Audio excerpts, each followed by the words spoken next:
الحمد لله رب العالمين الرحمن الرحيم مالك يوم الدين إياك نعبد وإياك نستعين اهدنا الصراط المستقيم صراط الذين أنعمت عليهم غير المغضوب عليهم ولا الضالين।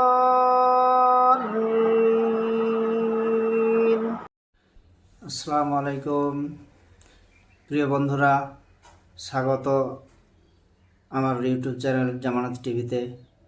সবাইকে অনেক অনেক ধন্যবাদ। তো আবার চলে আসলাম আপনাদের সামনে জলসার একটি নতুন ভিডিও নিয়ে। তাই সবাই একটু সময় দিয়ে পুরো ভিডিওটা দেখতে থাকুন। ইনশাআল্লাহ অনেক কিছু জিনিস জানা হবে। চলুন দেখে নেওয়া যাক। আবার দেখা হচ্ছে ভিডিওর শেষে ইনশাআল্লাহ।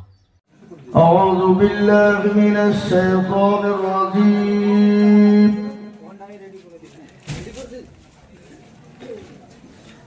بسم الله الرحمن الرحيم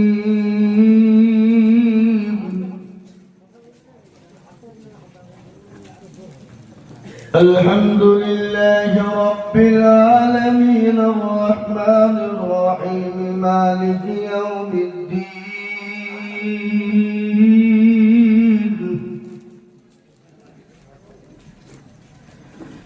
إياك نعبد وإياك نستعين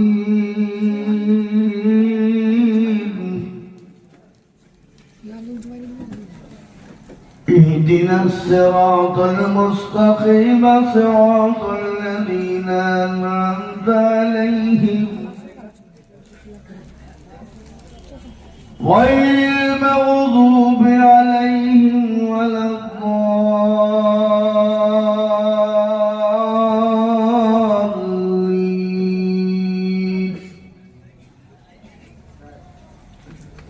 صدق الله العظيم. فقد قال الله تبارك وتعالى في كلامه المجيد وفي الفرقانه الحميد. أعوذ بالله من الشيطان الرجيم. بسم الله الرحمن الرحيم. إنا نحن نزلنا الذكر وإن له لحافظون. وقال عز وجل في موضع آخر ولا تهينوا ولا تحزنوا وأنتم الأعلون إن كنتم مؤمنين. وقال النبي صلى الله عليه وسلم خيركم من تعلم القرآن وعلمه أو كما قال عليه السلام. وقال النبي صلى الله عليه وسلم لا يؤمن أحدكم حتى أكون أحب إليه من والده وولده والناس أجمعين. متفق عليه. الحمد لله. الله نبي মায়ার নবী গো আপনি নবী আমার জীবনের জীবন।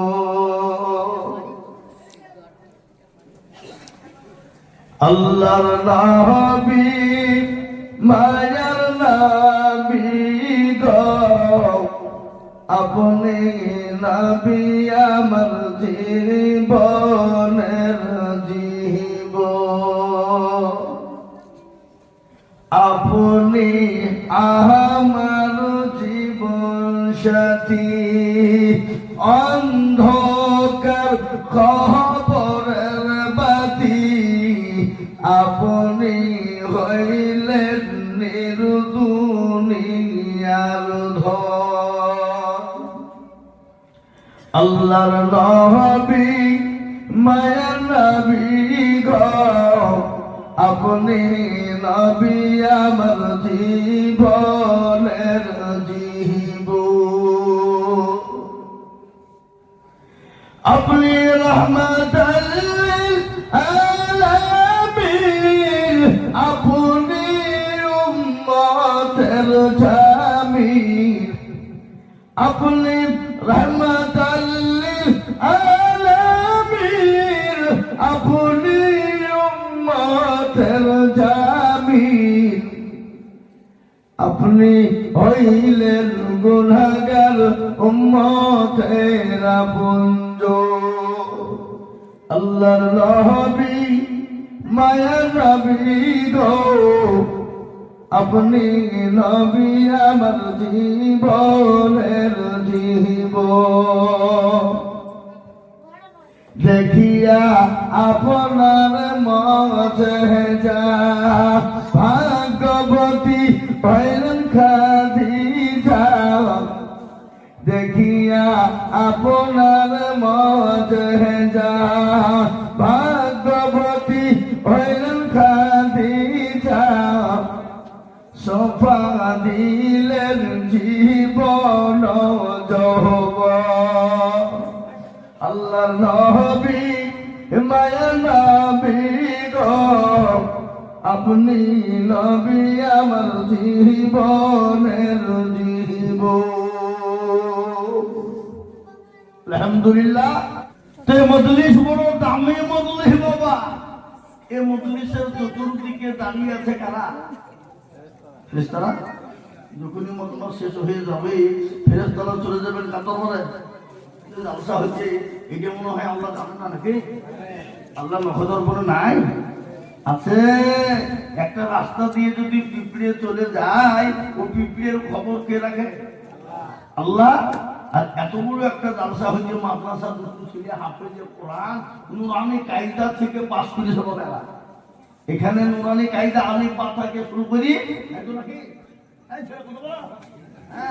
নুরানি কায়দা থেকে বাবা পুরো হাফেজ কমপ্লিট 30 পারা মুকাম্মাল এক জায়গায় বসে শুনিয়েছে বাবা অত সহজ নয় এবং আমি জানি এই সিজুয়া মাদ্রাসা এই ঝাড়গ্রাম পশ্চিম মেদিনীপুর পূর্ব মেদিনীপুরের মধ্যে এই মুকালামাতে বাবা 2 নম্বর আছে আলহামদুলিল্লাহ বলুন এই আলহামদুলিল্লাহ জোরে হলো হ্যাঁ জোরে বলুন আলহামদুলিল্লাহ সিজুয়া মানুষের বাবজি ভাগ্য নসিব এ বাবা সিজুয়া গ্রাম অত সহজ নয় আপনারা বসুন বিস্তারিত বলবো আমি বলবো কোথা থেকে ওই কেন দেখলাম আল্লাহ তোমার কেন রে কি কারণে বলে আল্লাহ দেখলাম তোমার বান্দার বান্দিরা বসা কেন জাহান্নামের ভয়ে আর জান্নাতের আশা আল্লাহ বলবে তাকে জান্নাত জাহান্নাম দেখে ফিরেছে নাকি মানে না দেখেননি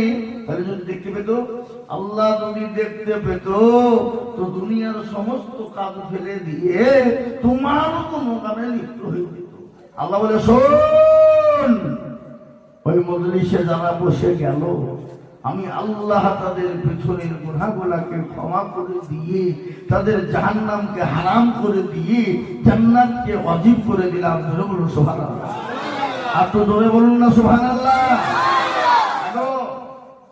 মুসলমান আল্লাহর জান্নাত আমরা যাব না কতক্ষণ যাব কি যাব না আল্লাহ বড় এক আল্লাহর ইবাদত করো 3 ফরজে গোসল করো 4 ফরজে ওযু করো 5 ওয়াক্ত নামাজ পড়ো 6 নম্বরে ওসুল শোনো 7 নম্বর সাধক যোগ ভয়ঙ্কর আটু জান্নাত সোনার ঘর যদি যাও বাঁচতে চলে যাও গাছতে আর করো না ভঙ্গি চলে যাও টুঙ্গি মুসলিম আমার নাম ইসলাম আমার গাড়ি আর জান্নাত আমাদের বাড়ি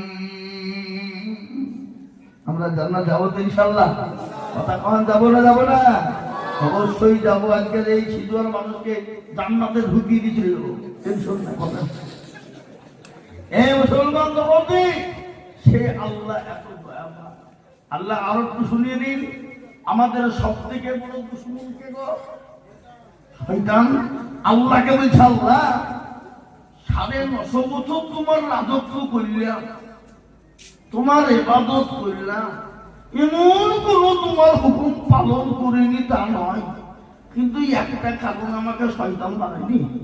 তো যখন বানিয়ে দিয়েছো তো আমাকে 3টে প্রভাব দাও। লাই শয়তান তোমাকে বলবে, বল আল্লাহ আমাকে এমন একটা প্রভাব দিবা যেন তোমার একবারে গোটা পৃথিবী আমি সেকেন্ডের মধ্যে ফিরতে পারবো। দিলাম। আর কি বলে, এমন প্রভাব দাও কিয়ামত পর্যন্ত যেন আমার মৃত্যু না হয়। এ বাবা, এখন শয়তান কোথায় আছে আপনারা জানেন? কথা বল না কেন? কোথা আছে? এখন ক্যালিফোর্নিয়া। এটা কার গজব? আল্লাহ মানুষকে ছাড় দেয়, কিন্তু ছেড়ে দেয় না কারো আনন্দের উপর। আলহামদুলিল্লাহ। এটা কার কুদরত?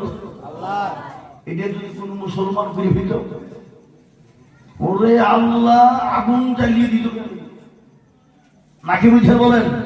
কিন্তু আল্লাহ তাকে ধরে ছাড়েন না। আল্লাহর সঙ্গে পাল্লা দিবা।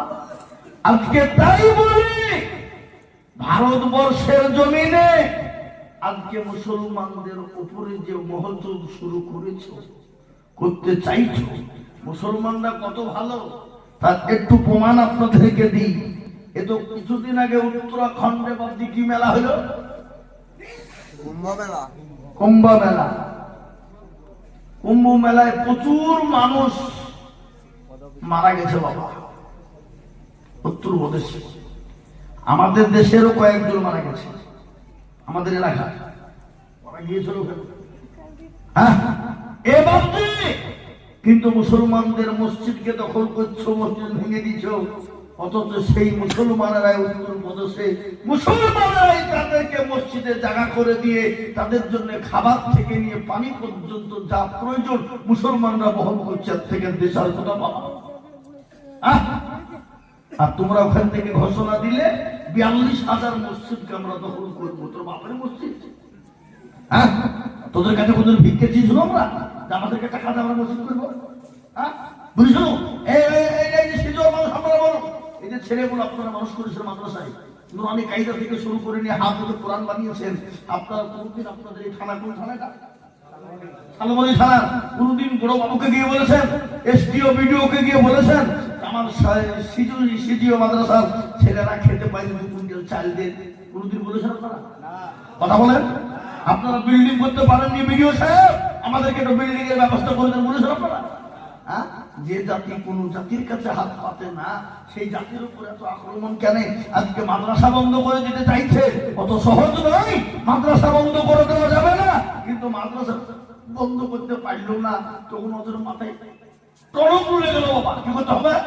এখন বাবজি উঠে পড়ে লেগেছে, এই যে কি অকাব, অকাব সম্পত্তি মুসলমানদের কাছ থেকে ছিনিয়ে নিতেই হবে। কিন্তু আমি একটা কথা বলি, অকাব বিল তারা পাস করতে চাইছে যে কোনো প্রকারে। ঘটনাটা আপনাদেরকে শুনিয়ে দিয়ে যায় বাবজি, শুনে যান। আজকে খোদানি খাস্তা যদি আমাদের অকাব্যর মুসলমানদের কাছ থেকে চলে যায়, আপনি আপনার মসজিদে আযান দিতে পারবেন না, আপনি আপনার ঈদগাহে নামাজ পড়তে পারবেন না, আপনার বাপ যদি মারা যায় আপনি মাটি দিতে পারবেন না। আপনাকে এখান থেকে কাগজ করে শালবনী থানায় পাঠাবেন, শালবনী থেকে মেদিনীপুর টাউন যাবে, মেদিনীপুর থেকে কলকাতা যাবে, কলকাতা থেকে দিল্লি সুপ্রিম কোর্ট যাবে, তারপর আইন পাস হবে, তারপর আপনি আপনার বাপকে মাটি দিতে পারবেন, নচেত পারবেন না। বুঝতে পেরেছেন না? পারেননি? এই ওয়াকাবের সঙ্গে মুসলমানদের ধর্ম কর্ম সব জড়িয়ে আছে। কিন্তু আমি আপনাদেরকে বলতে চাই বন্ধু, প্রয়োজন হলে ওয়াকাবের জন্য আমরা জীবন দিতে জানি, মরতে জানি, জানি না জানি আমরা মরে শহীদ, জিতলে গাজী। আমাদেরকে মৃত্যুর ভয় দেখিয়ে কোনো লাভ নাই।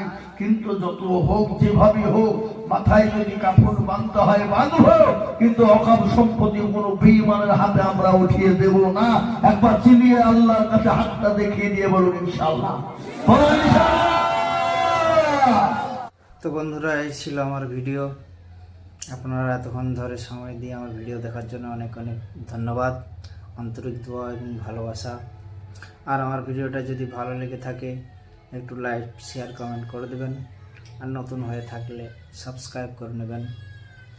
আবার আগামীতে নিত্য নতুন ভিডিও পাওয়ার জন্য আপনারা সঙ্গেই থাকবেন এবং কমেন্টে জানাবেন কেমন লাগলো আমার ভিডিওটা। আল্লাহ হাফিজ।